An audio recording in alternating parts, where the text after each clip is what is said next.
देखिए अगली डिजीज़ जो है बैक्टीरियल डिजीज़ हम लोग पढ़ रहे थे, जिसमें हम लोगों ने अब तक क्या पढ़ा है, कॉलेरा, उसके बाद टाइफाइड और एक पढ़ा है ट्यूबरकुलोसिस। इसमें नेक्स्ट डिजीज़ है बैक्टीरियल डिजीज़ में जिसे कहते हैं निमोनिया। ठीक, तो सबसे पहली बात ये कि निमोनिया अगर हम देखें कि सोर्स ऑफ द इन्फेक्शन के बेसिस पर किस टाइप की डिजीज़ है, ये सोर्स ऑफ इन्फेक्शन के बेसिस पर तो ये एयरबॉर्न है। ठीक है, एयरबॉर्न डिजीज़ है।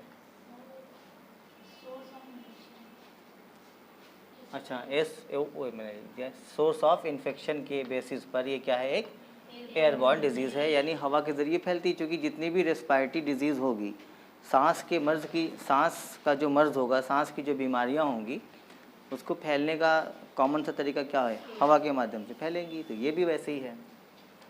फिर दूसरी चीज़ यहाँ पे हमने कहा था कि हम लोग क्या पढ़ते हैं, कॉजल एजेंट के बारे में। तो इसका जो कॉजल एजेंट है वो क्या है, एक बैक्टीरिया है। क्या है, एक बैक्टीरिया, यानी on the basis of the causal agent we can say that this is also a bacterial disease, है ना। बैक्टीरिया, जिस बैक्टीरिया से निमोनिया होता है उसका नाम क्या है, स्ट्रेप्टोकोकस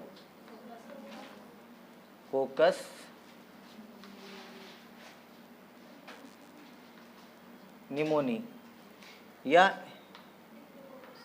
डिप्लोकोकस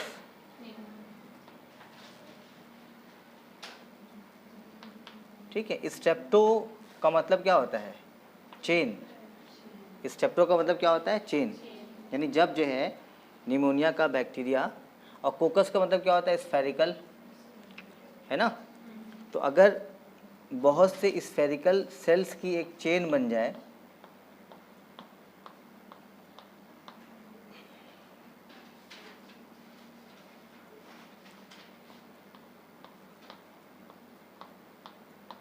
तो इसको क्या बोलेंगे, वो चेन में be, the chain of the bacterial cell में बी ब्रांच और अनब्रांच, है ना।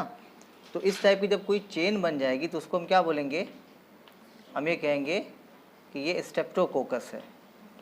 आपने फर्स्ट ईयर में पढ़ा भी होगा, है ना, कि बैक्टीरिया जो है वो बैक्टीरियल सेल्स के बीच में एसोसिएशन होता है। कुछ बैक्टीरिया जो होते हैं वो इंडिविजुअली एग्जिस्ट भी करते हैं, और कुछ क्या होते हैं, एसोसिएशन करके चेन्स बना लेते हैं या अलग अलग टाइप के स्ट्रक्चर बनाते हैं। तो उनमें से एक एसोसिएशन था स्ट्रेप्टोकोकस, जिसमें स्फेरिकल बैक्टीरियल सेल्स जो हैं वो एसोसिएट होकर चेन लाइक स्ट्रक्चर बना लेती हैं। तो ये क्या हो गया, स्ट्रेप्टोकोकस। अब अगर मान लो सिर्फ दो बैक्टीरियल सेल्स का, या जो है दो स्फेरिकल बैक्टीरियल सेल्स का अगर एसोसिएशन बनता है, तब इसको हम क्या बोलेंगे, इसको हम कहेंगे डिप्लोकोकस। तो अगर ढेर सारी स्फेरिकल बैक्टीरियल सेल्स आपस में एसोसिएट हो गए तो स्ट्रेप्टोकोकस, नहीं तो क्या होगा, डिप्लोकोकस। ठीक, फिर मैंने ये भी लिखवाया था इसमें कि आप कॉजल एजेंट जो है वो स्ट्रेप्टोकोकस निमोनिया तो है। तो इसमें सबसे पहली बात ये स्फेरिकल बैक्टीरिया है, कहता है स्फेरिकल शेप के बेसिस पर। और उसके बाद चूँकि पैथोजेनिक है तो वो कैसा होगा, कैप्सुलेटेड भी होगा। क्योंकि कैप्सूल यूजुअली किस में पाया जाता है, कैप्सूल पाया जाता है जो पैथोजेनिक बैक्टीरिया होते हैं उसमें पाया जाता है। तो ये भी क्या होता है, स्ट्रेप्टोकोकस भी एक स्फेरिकल और कैप्सुलेटेड बैक्टीरिया हो गया। फिर ये भी आप जानते हैं कि कैसा होता है, ग्राम निगेटिव होता है ना। कैसा होता है, ग्राम निगेटिव। देखो ज़्यादातर बैक्टीरिया आप देख रहे हैं ग्राम निगेटिव हैं जो डिजीज़ कॉज कर रहे हैं। ऐसा नहीं कि पॉजिटिव नहीं करते हैं, पॉजिटिव भी करते हैं, लेकिन निगेटिव वालों के पास, जो निगेटिव फिल्मों में दो रोल होता है ना, पॉजिटिव और निगेटिव। निगेटिव रोल है तो ये क्या काम कर रहे हैं, काम भी निगेटिव वाला कर रहे हैं। इसे याद रखना कि क्या होंगे, ज़्यादातर निगेटिव होंगे। ठीक, तो इस देखो नाम से स्ट्रेप्टोकोकस निमोनी, कोकस का मतलब स्फेरिकल हो गया, क्योंकि पैथोजेनिक बैक्टीरिया है तो वो कैप्सुलेटेड हो गया, और साथ में निगेटिव रोल है तो क्या हो गया, निगेटिव हो गया। इतनी बातें क्लियर।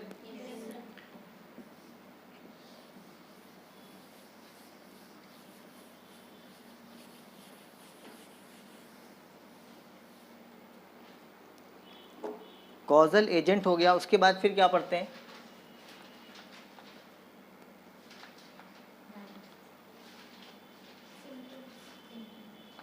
कॉजल एजेंट के बाद हाँ सिम्टम्स पढ़ते हैं, है ना। सिम्टम्स की बात अगर की जाए तो चूँकि ये भी क्या है, एक रेस्पिरेटरी डिजीज़ है, तो इसमें भी सबसे पहला सिम्टम तो ये होगा कि difficulty in breathing, difficulty in breathing, सांस लेने में परेशानी होगी। फिर उसके बाद चेस्ट पेन ड्यूरिंग ब्रीदिंग। फिर जब डिफ़िकल्टी हो रही है तो इसका मतलब आपकी ऑक्सीजन की रिक्वायरमेंट पूरी नहीं हो पाएगी, तो ब्रीदिंग की रेट भी क्या होगी, बढ़ जाएगी। तो हम कह सकते हैं कि increased rate of breathing, breathing की रेट क्या होगी, बढ़ जाएगी। और फिर चूँकि पूरा जो स्प्यूटम है, अच्छा एक चीज़ और हम ये कह सकते हैं कि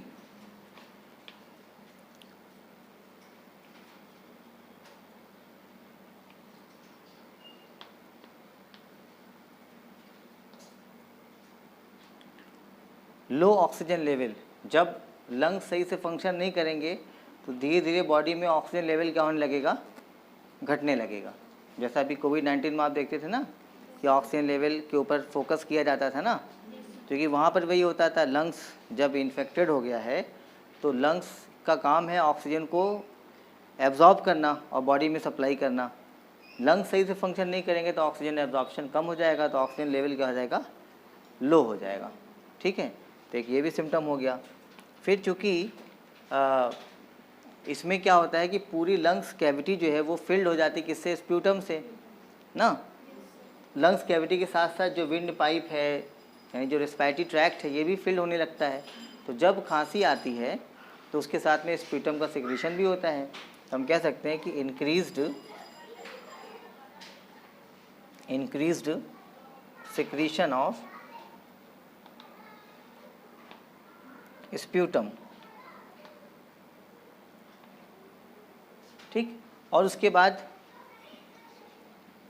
ये तो हो ही गया, मान लो इसके अलावा और क्या होगा, फीवर। क्या होगा, फीवर। क्योंकि जब इतना सब कुछ होगा तो बॉडी में, चाहे किसी इन्फेंट को हो और चाहे किसी एडल्ट को हो, दोनों कंडीशन में फीवर क्या होगा, बहुत तेज़ आएगा। ठीक, so these are the symptoms of the pneumonia ना। एक चीज़ मैंने आपको ये भी बताई थी कि ये बीमारी ज़्यादा कॉमन किस में है, इन्फेंट में।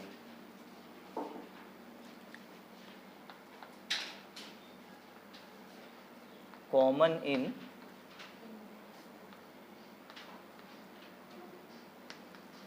इन्फेंट्स, यानी शिशुओं में क्या है, ज़्यादा कॉमन है। ठीक है,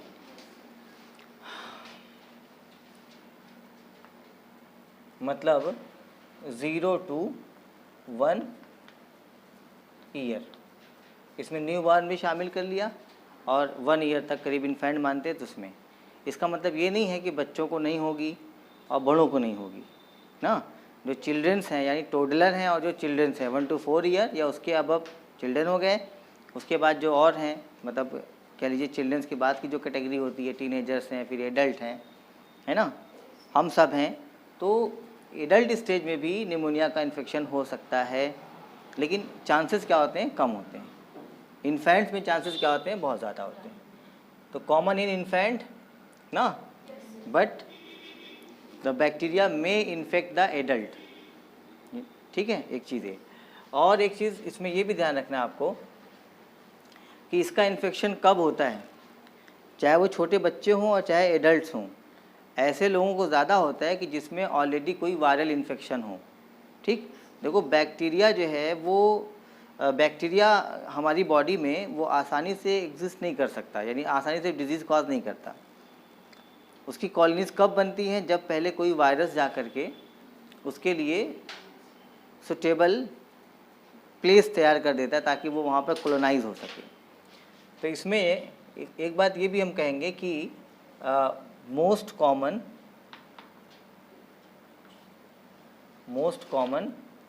in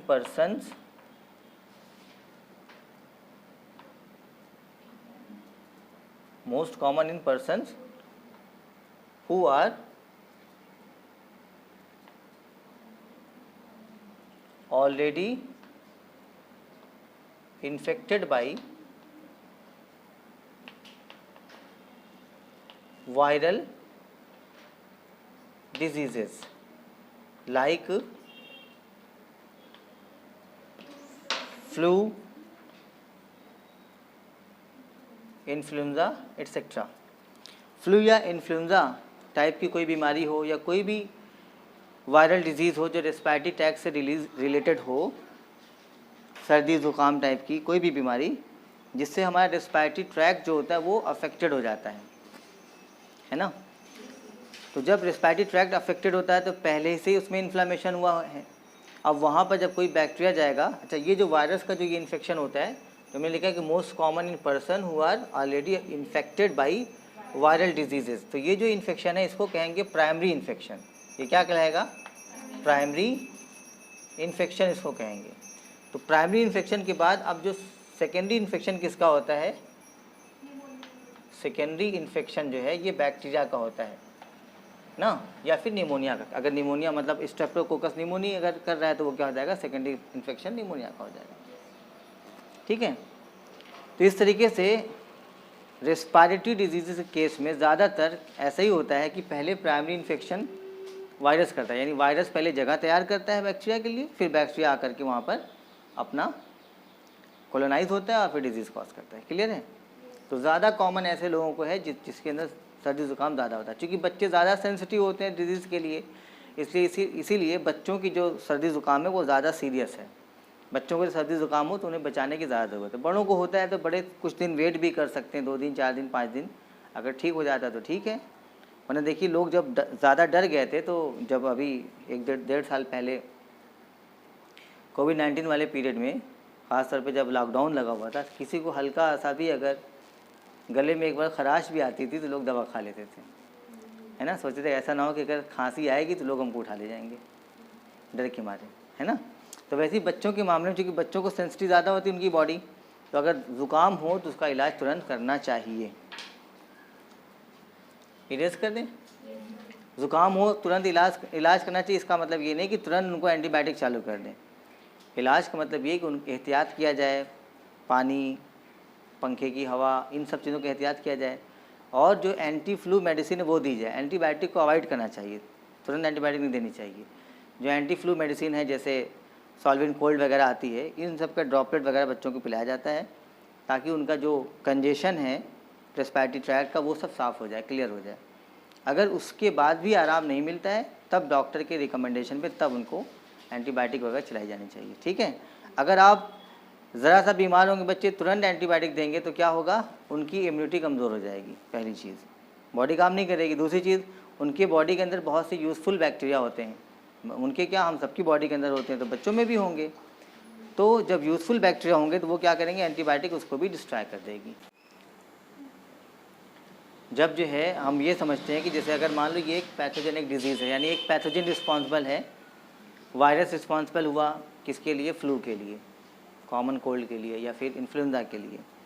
तो फिर पंखे की हवा लेने से क्यों हो जाती है सर्दी? ऐसा लोग कहते हैं ना, ये ठंडा पानी पी लिया तो हो गई, या फिर पंखे की हवा ले लिया तो हो गई, या फिर एयर कंडीशन में सो गए इसलिए हो गई, या कूलर में सो गए इसलिए हो गई, ऐसा लोग कहते हैं ना, या बच्चों को सुला दिया इसलिए हो गई। तो उसकी वजह एक ये होती है कि देखिए हर एक माइक्रोब को ग्रो करने के लिए उनको क्या चाहिए? एक सूटेबल इन्वायरमेंट चाहिए, है ना। उनके लिए एक पार्टिकुलर टेम्परेचर होना चाहिए, मॉइस्चर होना चाहिए। तो जब हम फ़ैन चला देते हैं या फिर कूलर चला देते हैं या एयर कंडीशन चला देते हैं तो वो माइक्रोब को ग्रो करने की, मान लो इन्फेक्शन, तो अगर सीज़न चल रहा है किसी को हुआ है तो वो इन्फेक्शन तो होते ही रहता है ना, यानी एंट्री तो हो ही रही है माइक्रोब्स की।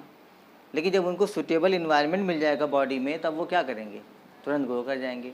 हम चूँकि बड़े हैं तो इसमें क्या है कि अगर मान लो हम थोड़ा सा ऊंच नीच होती भी है, फ़ैन में सो गए, एयर कंडीशन में सो गए, कूलर में सो गए, तो हमारी बॉडी की इम्यूनिटी स्ट्रांग है तो माइक्रोब को पनपने नहीं देगी। लेकिन छोटे बच्चों की इम्यूनिटी क्या होती है, कमज़ोर होती है।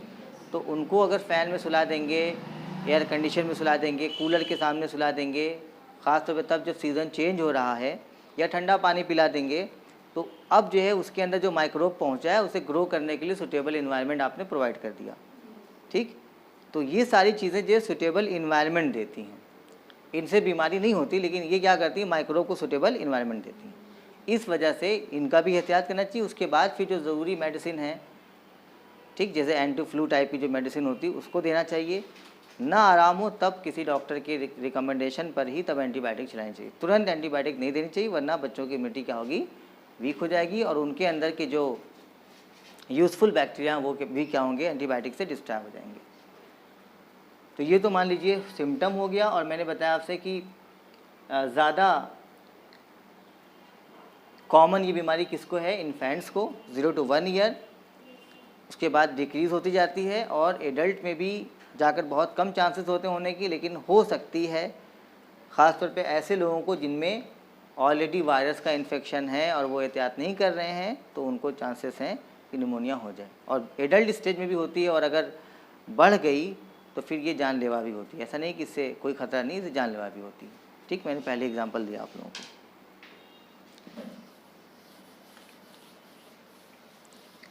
सिम्टम के बाद फिर हम क्या पढ़ते हैं, डिजीज़ डेवलपमेंट पढ़ते हैं।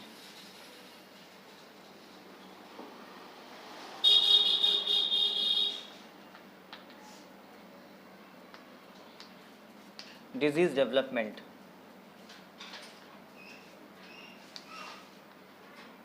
ठीक, तो कैसे डिजीज़ का डेवलपमेंट होता है। देखिए, सांस के ज़रिए जो बैक्टीरिया है, निमोनोकोकस, स्ट्रेप्टोकोकस निमोनी, ये जो है वो इंटर करते हैं। विंड पाइप से होता हुआ कहाँ पहुँचेगा, लंग्स के अंदर पहुँचेगा।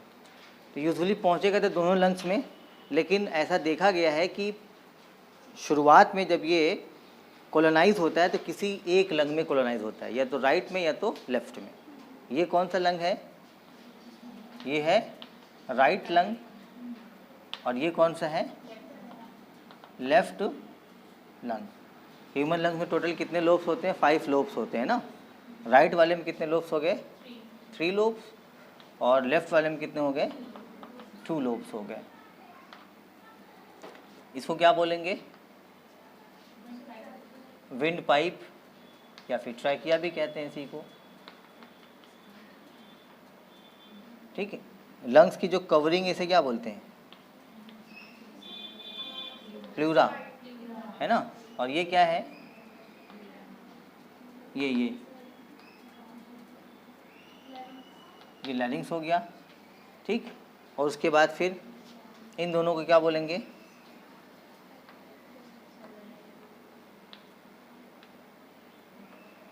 ब्रोंकाई, है ना।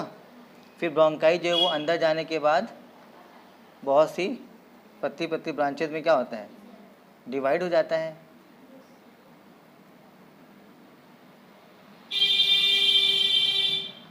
फिर ये फर्दर डिवाइड होती हैं, इस तरीके से डिवीज़न चलता रहता है, और फाइनली जा कर के बहुत सी ब्रांचेज बनेंगी ना। फाइनली जा कर के एक छोटी सी ब्रांच बनेगी, और फिर उस ब्रांच के ऊपर, यानी वो ब्रांच में जा कर के ये जो ब्रोंकाई आगे जा कर के ब्रोंक्यूल्स में, फिर ब्रोंक्यूल और ज़्यादा डिवाइड होते होते पूरा एक ब्रैंकियल ट्री बना लेगा ना। और लास्ट में जो सबसे लास्ट वाली ब्रांच होगी, उसके एंड्स क्या होंगे, ब्लाइंड होंगे, यानी वो अंदर वो जा कर के बंद हो जाएगा। तो उसी को हम क्या बोलते हैं, इसे कहते हैं एल्वियलस कहते हैं। क्या बोलेंगे इसको, एल्वियोलस कहते हैं। प्लूरल में जिसे कहते हैं एल्विलाई। भाई लंग्स चैम्बर्स, लंग्स में छोटे छोटे चैम्बर्स होते हैं ना, उन चैम्बर्स को क्या बोलते हैं, एल्वियोलस। प्लूरल में क्या बोलते हैं, एल्विलाई। तो ये कैसे बनता है, लंग्स में और कुछ नहीं है, लैरिंग्स हो गया, ट्रैकिया या विंड पाइप, ब्रोंकाई, ब्रोंक्यूल्स, फिर ब्रोंक्यूल्स डिवाइड, मैंने बताया होगा आपको, चूँकि सिस्टम अभी टॉपिक तो है नहीं, वरना मैंने उसमें बताया है कि ये डिवाइड होता है प्राइमरी, सेकेंडरी, टर्शरी, इस तरीके से रेस्पिरेटरी डक्ट में डिवाइड होते चले जाते हैं और फाइनली जा कर के जो सबसे लास्ट की ब्रांच होगी, सबसे थिनेस्ट, सबसे पतली वाली, उस ब्रांच का जो एंड होगा वो ब्लाइंड होगा, यानी वो जा कर के वो राउंड सा हो जाएगा और ब्लाइंड होगा, बंद हो जाएगा, एक चैम्बर सा बना लेगा। तो उसी चैम्बर को क्या बोलेंगे? एल्वियस कहेंगे। तो अब यहाँ मान लीजिए यहाँ से जब हवा आएगी तो वो सीधा कहाँ जाएगी? होते हुए फाइनली चैम्बर्स में जाएगी, फिर वापस चैम्बर से होती वापस बाहर निकल जाएगी। ठीक है। अब जो बैक्टीरिया है, हम पढ़ क्या रहे हैं? डिजीज़ का डेवलपमेंट। ये थोड़ा सा रेस्पिरेटरी सिस्टम की बात हो गई, चूँकि अभी इसकी ज़रूरत पड़ेगी। तो डिजीज़ डेवलपमेंट में जो स्ट्रेप्टोकोकस निमोनी या डिप्लोकोकस निमोनी बैक्टीरिया है वो सांस के ज़रिए कहाँ पहुँचेगा? हमारे विंड पाइप और क्या कहते हैं ब्रोंकाई और ब्रोंक्यूल से होता हुआ हमारे लंग्स में पहुँचेगा। तो जब हम सांस लेंगे तो ऐसा था नहीं कि एक बार हम राइट लंग में लेते हैं फिर एक बार लेफ्ट लंग में लेते हैं, ऐसा होता कितना अच्छा होता ना, पहले राइट लंग में लेते वो थक जाता फिर लेफ्ट से लेते हैं ना। लेकिन फ़िलहाल जब हम सांस लेते हैं तो वो अपनी मर्ज़ी से हवा क्या होती है? दोनों में डिस्ट्रीब्यूट हो जाती है। तो बैक्टीरिया भी कहाँ जाएगा? दोनों में कि एक में? दोनों में जाएगा। लेकिन ऐसा देखा गया है कि दोनों में जाता ज़रूर है, उससे हमारी बॉडी लड़ती भी तो है ना। तो किसी एक लंग में डेवलप होता है, चाहे राइट में चाहे लेफ्ट में, किसी एक लंग में उसका डेवलपमेंट शुरू होता है, यानी कॉलोनाइज होता है, अगर डेवलप हुआ तो। वरना जाने के बाद ज़रूरी नहीं कि डेवलप ही हो, लड़कर से ख़त्म ही कर दे दोनों लंग्स। अगर डेवलप हुआ तो यूजुअली पहले कहाँ शुरुआत होती? किसी एक लंग में। ठीक है। तो शुरुआत कहाँ से होगी? आया कहाँ पर है ये बैक्टीरिया बताओ? एल्वियस के अंदर आया हुआ है। तो एल्वियस में आने के बाद अब ये क्या करेगा? जो बैक्टीरिया है स्ट्रेप्टोकोकस निमोनी, एसपी का मतलब सुपरिटेंडेंट ऑफ पुलिस, निमोनी ना, ये कहाँ गया? बोलो। एल्वियस में। मान लो एक बैक्टीरिया एक एल्वियस में। अब ये क्या करेगा? ये जो है ना, ये टॉक्सिन सीक्रेट करता है। क्या सीक्रेट करता है? टॉक्सिन। और इस टॉक्सिन के असर की वजह से जो एल्वियस है इसकी वॉल डैमेज हो जाती है ना। बैक्टीरिया कहाँ पर है? चैम्बर के अंदर। इसने टॉक्सिन सीक्रेट किया, ये टॉक्सिन जो है इस एल्वियस की वॉल को डैमेज करना शुरू कर देगा। जब भी डैमेज करेगा तो इसके रिस्पॉन्स में जो सपोज़ कि ये एल्वियस है और ये उसकी वॉल है और ये जो है वो मान लेते हैं कि बैक्टीरिया है। ठीक, ये क्या है? बैक्टीरिया। इसने सीक्रेट किया क्या चीज़? टॉक्सिन्स। तो ये टॉक्सिन इसकी वॉल को रप्चर्ड कर देंगे। जब रप्चर्ड हो जाएंगे तो यहाँ से अब प्लाज्मा, ब्लड, ये सब चीज़ें क्या होंगी? सीक्रेट होना शुरू हो जाएंगी और धीरे धीरे ये पूरी कैविटी क्या होगी? भर जाएगी। उस दौरान ये अपना खुश होकर क्या करेगा? मल्टीप्लाई करना शुरू कर देगा, क्योंकि इसको सुटेबल चीज़ें मिल गई, है ना। अब यहाँ पे मैक्रोफेजेस भी आएंगे, इसको इनगल्फ करेंगे ना। तो होगा क्या कि ब्लड, प्लाज्मा, WBC, बैक्टीरिया, ये सब मिल करके इसके अंदर बना लेगा स्प्यूटम, जिसको हम कहते हैं बलगम, है ना। जैसे जैसे बैक्टीरिया की संख्या बढ़ती जाएगी लंग्स की एल्विलाई में, तो लंग्स की ज़्यादातर एल्विलाई क्या होंगी? स्प्यूटम से फिल्ड होती जाएगी। जब फिल्ड होती जाएगी तो अब हवा के लिए यहाँ पे जगह बचेगी नहीं ना। ऐसे ज़्यादातर चैम्बर्स अगर फिल्ड हो जाएंगे तो सांस जब हम लेंगे तो मालूम पड़ा इसके अंदर जब जाएगी हवा तो वो जा ही नहीं पाएगी, वापस लौट आएगी। तो हमें तब ऑक्सीजन की कमी पूरी नहीं होगी, तो बार बार हमें क्या करनी पड़ेगी? सांस लेनी पड़ेगी। ठीक, एक चीज़। दूसरी चीज़ ये कि जब बैक्टीरिया यहाँ पर जाएगा तो चूँकि पूरे हर एक लंग, मतलब ज़्यादातर जो हमारे एल्विलाई हैं उसके अंदर बैक्टीरिया के इन्फेक्शन की वजह से, कोलोनाइजेशन की वजह से स्प्यूटम भर जाएगा। तो जब हम सांस लेते हैं तो हमारे लंग क्या होता है? फूलता पिचकता है। लंग्स के अंदर अगर हवा है तो वो आसानी से पिचक भी सकता है, आसानी से फूल भी सकता है, तकलीफ़ नहीं होती। लेकिन लंग्स के अंदर अगर स्प्यूटम भरा हुआ है और उसकी वॉल ऑलरेडी क्या है? रप्चर्ड है, एल्विलाई की वॉल भी रप्चर्ड है, यानी उसमें क्या है? डैमेज हुई है। तो वो जब सिकुड़ेगी और फिर फैलेगी तो तकलीफ़ होगी कि नहीं? इसे सांस लेने में बहुत तकलीफ़ होती है, सीने में बहुत तेज़ दर्द होता है। तो ये एक सिम्टम हो गया, है ना। स्प्यूटम की वजह से खांसी जब आएगी तो स्प्यूटम निकलेगा, दूसरा सिम्टम हो गया। इतना इन्फेक्शन होगा तो फीवर भी डेवलप होगा, ये भी एक सिम्टम हो गया। समझ गए ना। रेट ऑफ द ब्रीदिंग वो भी क्या हो गई? इंक्रीज़ हो गई है, चूँकि ऑक्सीजन की कमी हो गई। ऑक्सीजन लेवल भी क्या होगा? डाउन हो जाएगा बॉडी में। ये सारे सिम्टम इससे पैदा हो जाएंगे।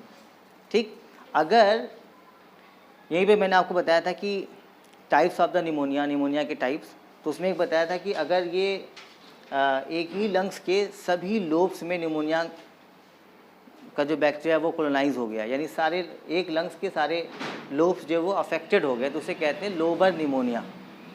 जैसे अगर मान लो सपोज़ कि राइट लंग में बैक्टीरिया फैल गया, कोलोनाइज हो गया, तो क्या बोलेंगे उसको? लोबर निमोनिया। या फिर लेफ्ट लंग में फैल गया, कहेंगे लोबर निमोनिया। अगर जब आपने सुना होगा एक होता है डबल निमोनिया, तो डबल निमोनिया का मतलब ये है कि जब निमोनिया रहता है, फिर आप जब निमोनिया रहता है तो आप अक्सर जाते हैं, देखिए जब सीरियस कंडीशन होती है डॉक्टर कहते हैं डबल निमोनिया हो गया। मतलब जब both lungs right and left both are affected by the bacteria, तब उसे क्या बोलेंगे? Double pneumonia. जाहिर सी बात है अगर निमोनिया है, इलाज नहीं चल रहा है, तो यहाँ पे जब पॉपुलेशन बढ़ेगी तो bacteria can travel into the left lung, इसमें भी जा सकते हैं। यहाँ पे जाकर यहाँ भी, चूँकि ऑलरेडी कमज़ोर कर चुके हैं, अब आपकी बॉडी नहीं रोक पाएगी, तो यहाँ भी डेवलप कर जाएंगे, तो दोनों लंग्स में हो जाएंगे डबल निमोनिया। ठीक है, और एक ही लंग्स में हुआ या फिर एक लंग्स में हुआ तो उसको तो निमोनिया हम कहेंगे। अगर मान लो सभी लोब्स में हो गए तो कहेंगे लोबर निमोनिया, और इस कंडीशन दोनों में फैल गया तो कहेंगे डबल निमोनिया। तो जाहिर सी बात है डबल निमोनिया होगा तो और ज़्यादा खतरा होगा। अच्छा, निमोनिया जब एक में अगर फैल गया पूरा, तो डॉक्टर नहीं कहता कि भाई एक लंग ख़त्म हो गया है, क्या बोलता है?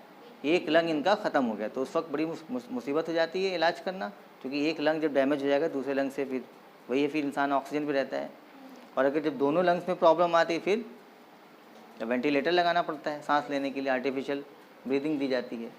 तो ये हो गया निमोनिया के बारे में। अच्छा, मतलब ये डिजीज़ डेवलपमेंट के बारे में, इस तरह से डिजीज़ का डेवलपमेंट हो जाता है। फिर क्या पढ़ते हैं हम लोग इसमें?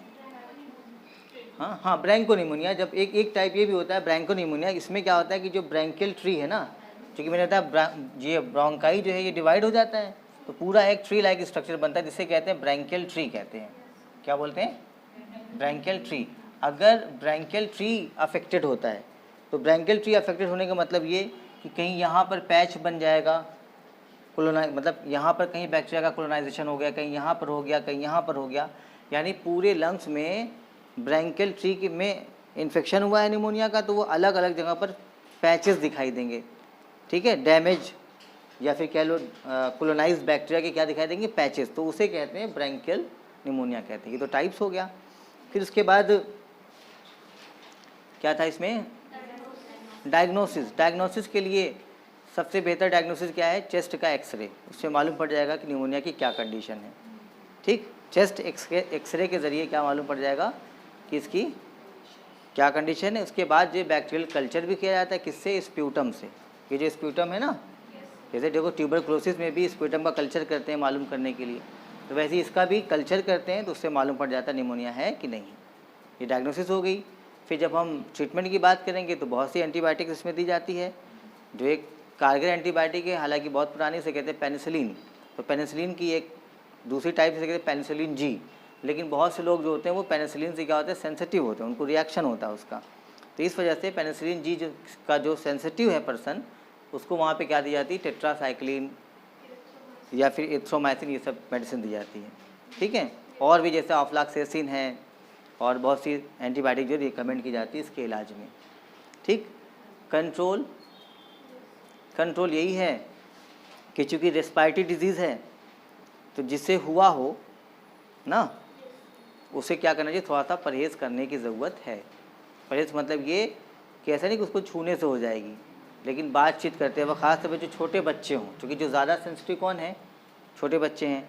तो अगर सपोज घर में कभी किसी को निमोनिया हो जाए, तो कम से कम वैसे भी देखिए हॉस्पिटल में छोटे बच्चों को ले जाना अलाउ नहीं रहता, क्योंकि उनकी बॉडी सेंसिटिव होती है। हॉस्पिटल में बहुत टाइप के मरीज़ होते हैं, तो कोई भी इन्फेक्शन पहुंच सकता है। तो छोटे बच्चों को थोड़ा सा एहतियात कराने की ज़रूरत है। बाकी बड़े तो कोई ख़ास एहतियात नहीं करेंगे तो भी इसमें कोई प्रॉब्लम नहीं है, क्योंकि बच्चों की बॉडी क्या होती है, छोटे बच्चों की, वो सेंसिटिव होती है। तो उन्हें चाहिए कि जहाँ पर ऐसा पेशेंट हो तो वहाँ पर वो कम से कम जाएँ। ठीक, this was all about pneumonia.